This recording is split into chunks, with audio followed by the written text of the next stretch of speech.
Change management started to pick up steam in organizations at the end of the 90s, early 2000s, when the pace of change was relatively slow and controlled. And between change initiatives, the dust typically had time to settle. On top of it, change management started as a function of the PMO, which was reporting to the CIO. So these folks had a process kind of mindset. Because of that, all the mainstream change management methodologies that are in use today, think about ProSci and the ADKAR model, because they were developed in that era, they all look at change management as if it was a game of golf. The same way golfers progress on the golf course from hole to hole, change management progresses from phase to phase. And the change managers, they have in their toolbox a lot of templates, checklists, and tools specifically designed for each phase of the change process.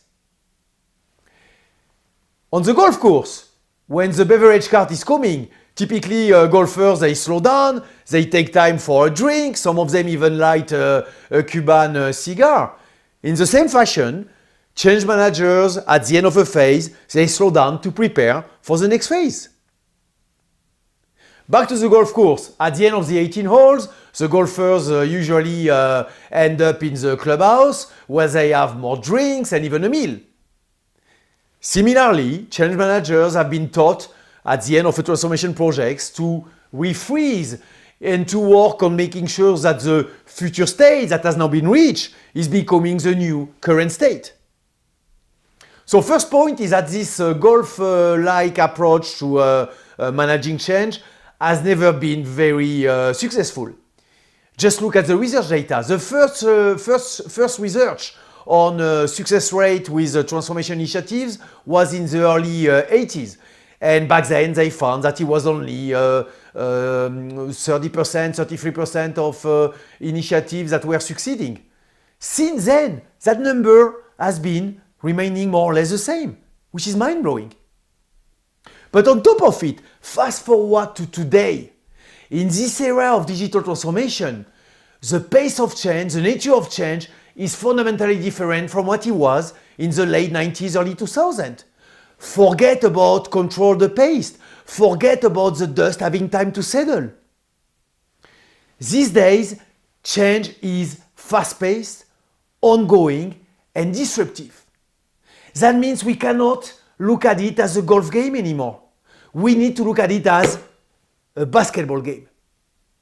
That means we need to be quick, super dynamic, and fluid. In other words, we need to be nimble.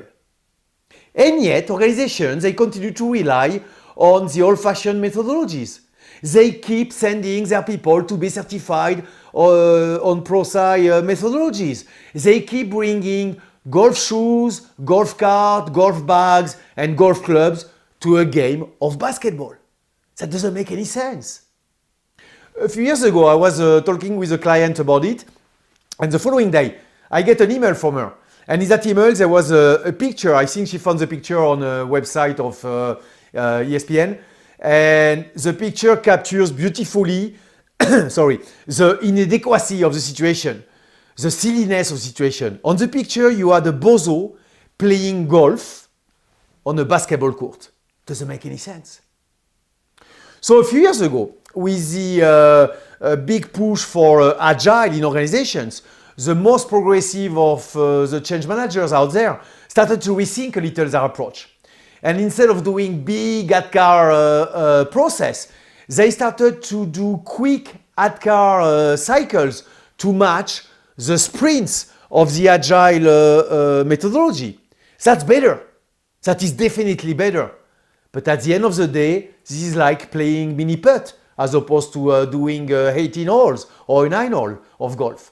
It is still playing golf for a game of basketball. So this is a fundamental question to ponder. How does your organization today deal with change? What is the mindset? Is it golf or basketball? The answer to this question is directly tied to the chance of survival of your business.